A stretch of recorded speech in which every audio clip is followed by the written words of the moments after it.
இன்னைக்கு கேப்டன் உடைய நினைவு நாள். அதாவது உங்க எல்லாருக்கும் தெரியும் டிசம்பர் 28 முதலாம் ஆண்டு நினைவாஞ்சலியை ஒட்டி இன்றைக்கு ஒரு இன்னிசை நிகழ்ச்சி நமது கோமதி இன்னிசை கச்சேரியின் மூலியமாக தொடர்ந்து காலை 7:30 ஈவினிங் 7:30 வரைக்கும் தொடர்ந்து 150 பாடல்கள் கேப்டனுடைய திரைப்பட பாடல்களை பாடி அவருக்கு ஒரு இசை கச்சேரியின் மூலம் ஒரு புகழாஞ்சலியை கேப்டனுக்கு அவங்க செலுத்தியிருக்காங்க. இந்த இசை கச்சேரி நிகழ்ச்சியில நீங்க கலந்துக்கணும்னு சொல்லி தலைமை கழகத்தில் அவங்க அழைப்பு கொடுத்தாங்க. அவங்களுடைய அன்பான அழைப்பை ஏற்று இன்றைக்கு இந்த இசை நிகழ்ச்சியில நான் கலந்து கொள்ள இங்க வந்திருக்கேன். இந்த மிகப்பெரிய ஒரு முயற்சி எடுத்த கோமதி அவர்களுக்கும் அவங்களுடைய இசைக்குழுவுக்கும் தேசிய முற்போக்கு திராவிட கழகத்தின் சார்பாக எங்களுடைய மனமார்ந்த பாராட்டுகளையும் வாழ்த்துக்களையும் இந்த நேரத்திலே நான் தெரிவித்துக் கொள்கிறேன். வேற எதுவும் நீங்க கேட்கணும்? 28ஆம் தேதி நினைவு நாளுக்கான நிகழ்ச்சிகள் என்னென்ன பண்ணிருக்கீங்க? ஏதாவது அமைதி பேரணியா அந்த மாதிரி வந்துருக்கா? ஆமாங்க, இது தலைமை கழகமே அறிவிக்க இருக்கிறோம். இருந்தாலும் நீங்க எல்லாரும் இன்னைக்கு கேட்கறதுனால உங்ககிட்ட நான் சொல்றேன், வருகின்ற 28ஆம் தேதி கேப்டனுடைய நினைவு நாளை முன்னிட்டு நமது கேப்டன் ஆலயத்தில் சற்றேறக்குரிய ஒரு அமைதி ஊர்வலமாக கேப்டனுக்கு அஞ்சலி செலுத்தும் வகையாக ஒரு மாபெரும் ஒரு அமைதி பேரணி மாறி நடத்தி கேப்டனுடைய திருவுருவச் சிலைக்கு மலரஞ்சலி செலுத்தி அன்னைக்கு வருகின்ற அனைவருக்கும் கேப்டனுடைய ஆலயத்தில் அன்னதானம் வழங்கி சிறப்பு செய்ய இருக்கிறோம்.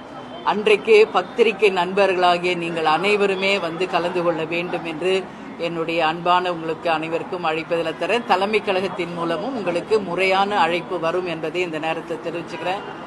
அந்த கேப்டனுடைய முதலாம் ஆண்டு நினைவு நாள் அன்னைக்கு கலந்து கொள்ள வேண்டும் என்று தமிழகத்திலே இருக்கின்ற அனைத்து கழகத்தை சேர்ந்த அன்பு சகோதர சகோதரிகளுக்கு அதாவது முதல்வர் ஸ்டாலின் முதற்கொண்டு திமுக, அதிமுக, பிஜேபி, காங்கிரஸ், அப்புறம் பாமக என்று விடுதலை சிறுத்தைகள் எல்லா கட்சியும், கம்யூனிஸ்ட் கட்சிகள் என்று மதிமுக எல்லா கட்சிகளுக்குமே நேரடியாக சென்று அழைப்பு தந்து கேப்டனுடைய நினைவு நாள் அன்னைக்கு கலந்து கொள்ள வேண்டும் என்று அழைக்க இருக்கிறோம். அனைவருமே இப்ப டைம் கொடுத்திருக்காங்க. அது எப்போ அப்படிங்கிறது உங்களுக்கு அதிகாரப்பூர்வமாக அறிவித்து யார் யார் நேரடியாக சென்று அழைக்க போகிறார்கள் என்பதையும் உங்களுக்கு தலைமை கழகம் அறிவிக்கும். அந்த நாள் அனைவரும், ஏன்னா கேப்டன் மனிதராய் பிறந்து புனிதராய் வாழ்ந்து இன்றைக்கு தெய்வமாக அனைத்து மக்கள் கிட்டையுமே இன்னைக்கு வாழ்ந்துகிட்டு இருக்காரு. அவர் கட்சிகளுக்கு அப்பாற்பட்டு, மதத்திற்கு அப்பாற்பட்டு, ஜாதிகளுக்கு அப்பாற்பட்டு அனைத்து மக்களாலும் போற்றக்கூடிய ஒரு தலைவராக, மனிதராக, புனிதராக இன்னைக்கு போற்றப்படுகிறார். அவருடைய முதலாம் ஆண்டு நினைவாஞ்சலி அப்படிங்கிறதுனால எல்லோருமே அந்த நிகழ்ச்சியில அவருக்கு கேப்டனுக்கு அஞ்சலி செலுத்துகின்ற அந்த நிகழ்ச்சியில கலந்து கொள்ள வேண்டும் என்று இந்த பிரஸ் மீட் மூலமாக தமிழக மக்களுக்கும் அனைத்து கழகத்தை சேர்ந்த சகோதரர்களுக்கும் என்னுடைய அன்பான வரவேற்பை கலந்து கொள்ள வேண்டும் என்று உங்கள் அனைவருக்குமே நான் அழைப்பு கொடுக்கிறேன். அன்னைக்கு நிச்சயமாக ஒரு மாபெரும் ஒரு பேரணியாக தலைவருக்கு நாங்கள் அஞ்சலி செலுத்த இருக்கிறோம் என்பதையும் இந்த நேரத்தில் உங்களுக்கு நான் தெரிவித்துக் கொள்கிறேன். இனிமேதான் கொடுக்க போறோம். யார் யாரை நேரா போய் எத்தனை மணிக்கு சந்திக்க போறோம் அப்படின்றத தலைமை கழகம் உங்களுக்கு முறையாக பத்திரிகையாளர்களுக்கு அறிவிச்சு யாரெல்லாம் நேரடியாக போய் அழைக்க போகிறார்கள் என்பதையும் உங்களுக்கு தெரிவிச்சுட்டு தான் போய் அழைப்பை தரப்போறோம். எல்லார்கிட்டையும் டேட் கேட்டோம், டைம் கேட்டிருக்கோம், கொடுத்திருக்காங்க. உங்களுக்கு நாளை அந்த அறிவிப்பு வரும் என்பதையும் நான் தெரிவிச்சேன். கடந்த ஒரு 5 மாதங்களுக்கு முன்னையே ஒரு 10 லட்சம் பேர் வந்தது அவார்டு கொடுத்தாங்க லிம்காபு. அப்போ நிலவரப்படி என்ன ஏதாவது கணக்கு இருக்காங்க? இல்லைங்க, டெய்லி நீங்க என்னுடைய சகோதரர்களுக்கு தெரியாதது ஒன்றும் கிடையாது. பத்திரிகை நண்பர்களுக்கு தினம்தோறும் ஒரு நாள் இல்லாம 2 நாள் இல்லாம சற்றேறக்குரிய ஓராண்டு நிறைவேற போகிறது. எவ்ரிடே, அதாவது மினிமம் 1000-2000 பேர்ல இருந்து 5000 பேர் வரைக்கும் டெய்லி வந்துகிட்டு தான் இருக்காங்க. டெய்லி எல்லாருக்கும் அன்னதானம் வழங்கிட்டு தான் இருக்கும். இது ஒரு நாள் கூட எவ்வளோ பெரிய மழை வந்தாலும் எவ்வளோ பெரிய புயல் வந்தாலும் அந்த பணிகள் இருக்கிறது இல்லை. அதனால அன்னதானமும் மக்கள் வந்து கேப்டனை தரிசிக்கிறதும் தினந்தோறும் ஒரு நிகழ்வா நடந்துகிட்டு இருக்கு. இப்பவும் நான் கோயிலில் போய் கேப்டனை தரிசிச்சுட்டு அன்னதானம் வழங்கிட்டு தான் இங்க வந்திருக்கேன். அதனால இது தொடர் நிகழ்வாக நடந்துகிட்டு இருக்கு. அது வந்து இனி எத்தனை ஆண்டு காலம் ஆனாலும் தொடரும் என்பதையும் இந்த நேரத்தில் தெரிவித்துக் கொள்கிறேன்.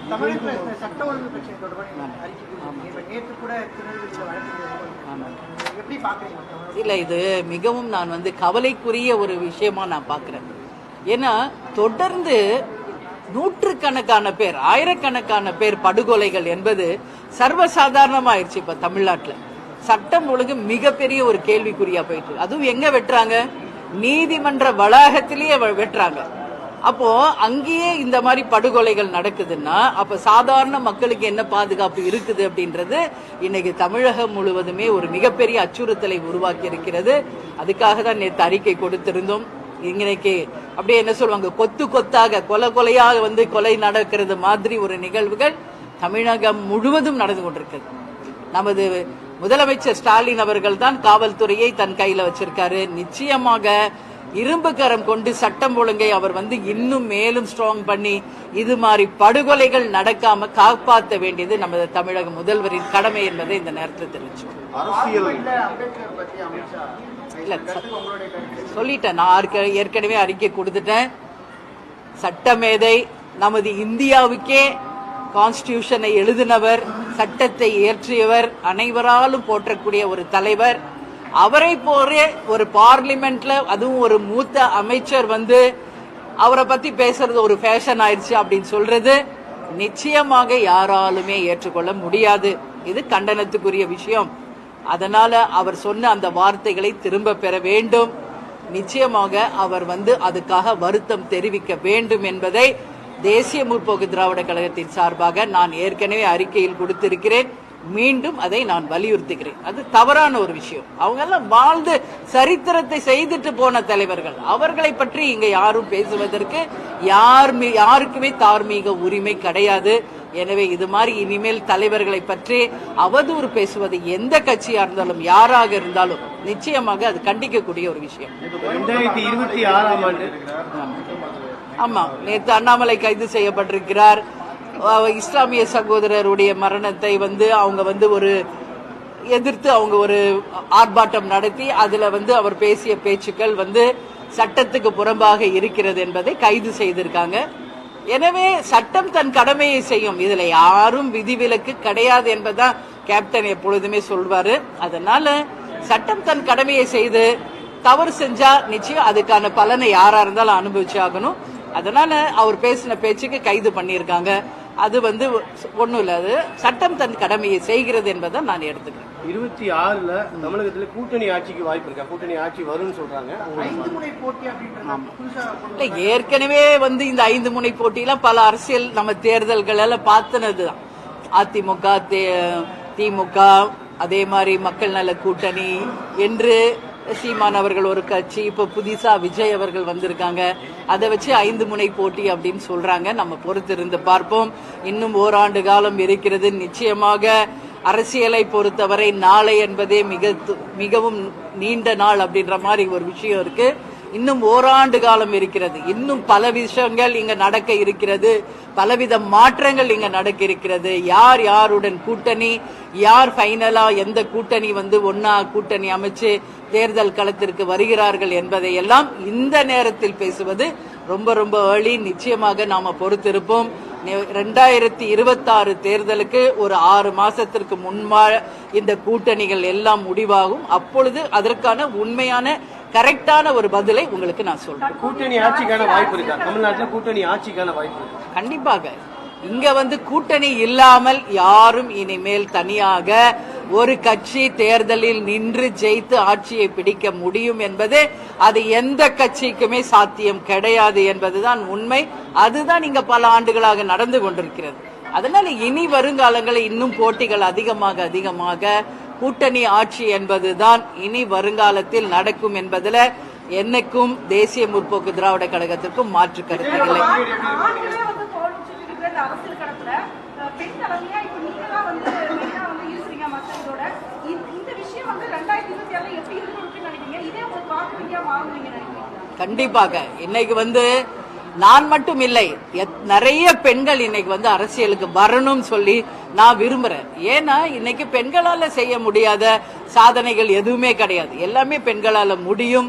2026 மட்டும் இல்லை, இனி வருகின்ற அரசியல் களத்தில் அதிகமாக பெண்கள் தங்களுடைய பங்கேற்பை ஏற்கணும். இன்னைக்கு மாணவர்கள், இளைஞர்கள், பெண்கள், காலேஜ் ஸ்டூடெண்ட்ஸ் இன்னும் நிறைய பேர் அரசியலுக்கு வரணும். பெண்கள் மிகப்பெரிய அளவுல கேப்டன் இருந்த போதே மகளிர் மாநாட்டில் பெண்களுக்கு 33% நிச்சயம் தேமுதிக வாய்ப்பு கொடுப்போம்னு சொல்லியிருக்காரு. நிச்சயமாக அந்த நிலை வரணும் என்பதுதான் என்னுடைய விருப்பம். இல்ல அதை பத்தி நாங்க இப்ப எதுவுமே பேசல. அதுதான் நான் சொன்னேன், இன்னும் ஓராண்டு காலம் இருக்கிறது. யார் யார் கூட்டணிக்கு வர்றாங்க என்பதை நாம் பொறுத்திருந்து தான் பார்க்கணும். இப்பொழுதைக்கு யாருக்கும் எந்த அழைப்பும் இல்லை, யாருடையும் அதை பத்தி கூட்டணியை பத்தி பேசுறதுக்கான எந்த வாய்ப்பும் இப்போதைக்கு இல்லை. திமுகவை வீழ்த்துனா அதிமுக பாஜக கூட்டணிக்கு வரணும் டிடிவி சொல்றாரு. சரி, நீங்க அந்த கூட்டணியில இருக்கீங்க, உங்களோட பார்வை இல்ல? அது வந்து டிடி அவர்களுடைய கருத்துங்க. அதனால வந்து டிடி அவருடைய கருத்து வந்து அவர் கருத்து அது. ஆனா கூட்டணிக்கு வரணுமா வர வேணாமா எல்லாம் இணைந்து செய்யணுமா அப்படிங்கறத அதிமுக தலைமை தான் அது முடிவு எடுக்கணும். இப்போ எல்லாருமே ஸ்கேட்டர்டா இருக்கிறது பலவீனம், இது எல்லாருக்கும் தெரிஞ்ச ஒரு விஷயம். அனைவரும் ஒன்று சேர்ந்தால் மிகப்பெரிய பலம் தான். ஆனால் இதை பற்றி முடிவு எடுக்க வேண்டியது அதிமுகவும் அவங்க தலைமையும் தானே ஒழிய அதை பற்றி நான் கருத்து கூறுவதற்கு ஒன்றுமில்லை. சரி,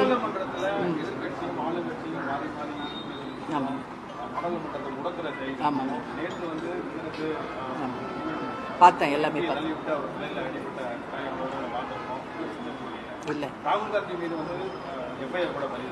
இல்ல எனக்கு இது உண்மையிலே ஒரு மன வருத்தமான ஒரு விஷயமா தான் இதை நான் பாக்குறேன். நாட் ஓன்லி பார்லிமெண்ட், ஈவன் அசம்பிளிலையும் தான் இது நடக்குது.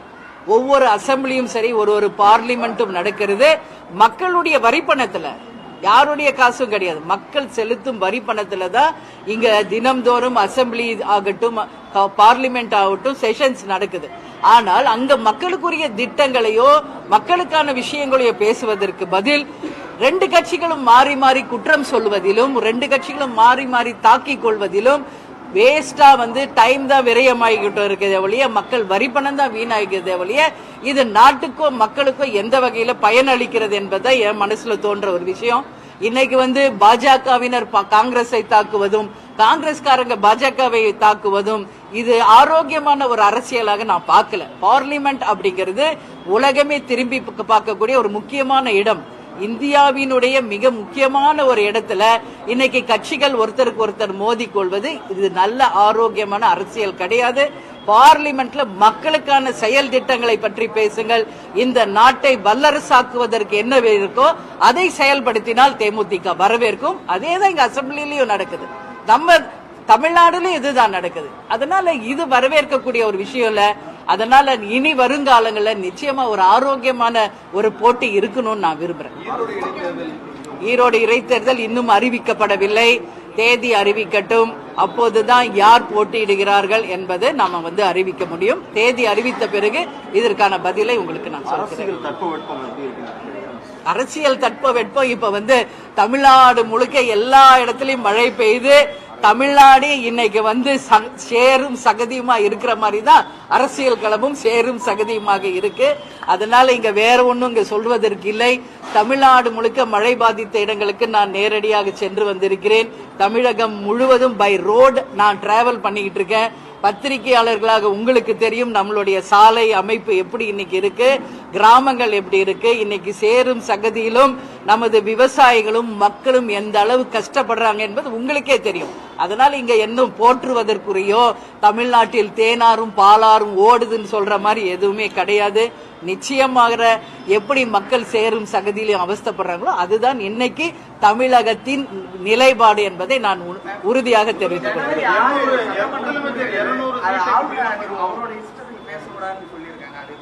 அது பார்ப்போம்.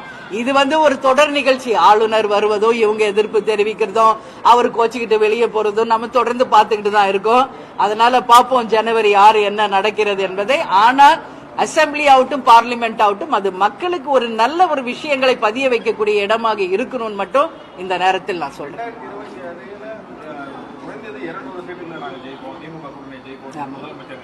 அது அவருடைய நம்பிக்கை, அவருடைய கனவு. எங்க கூட்டணி சார்பா நான் ஏற்கனவே உங்களுக்கு சொல்லியிருக்கேன், 234 தொகுதிகளையும் நாங்கள் அமைக்கும் கூட்டணி ஜெயிக்கும் என்பதை நான் எங்களுக்கு உறுதியோட நான் தெரிவிக்கிறேன். சரிங்களா?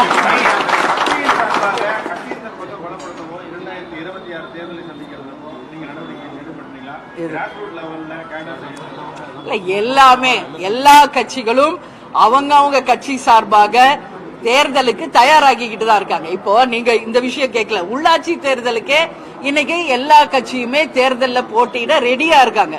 ஆனா இன்னைக்கு கவர்மெண்ட் என்ன அறிவிச்சிருக்கு, உள்ளாட்சி தேர்தலே கிடையாது, அதை கலைத்து விட்டு அதிகாரிகளை வைத்துதான் இன்னும் இருக்கின்ற ஓராண்டு காலம் அதை வழி நடத்த போறோம்னு சொல்லியிருக்காங்க. அதனால உள்ளாட்சி தேர்தலுக்கே தேமுதிக ரெடியா இருக்கும்.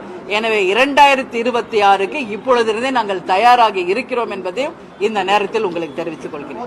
நன்றி.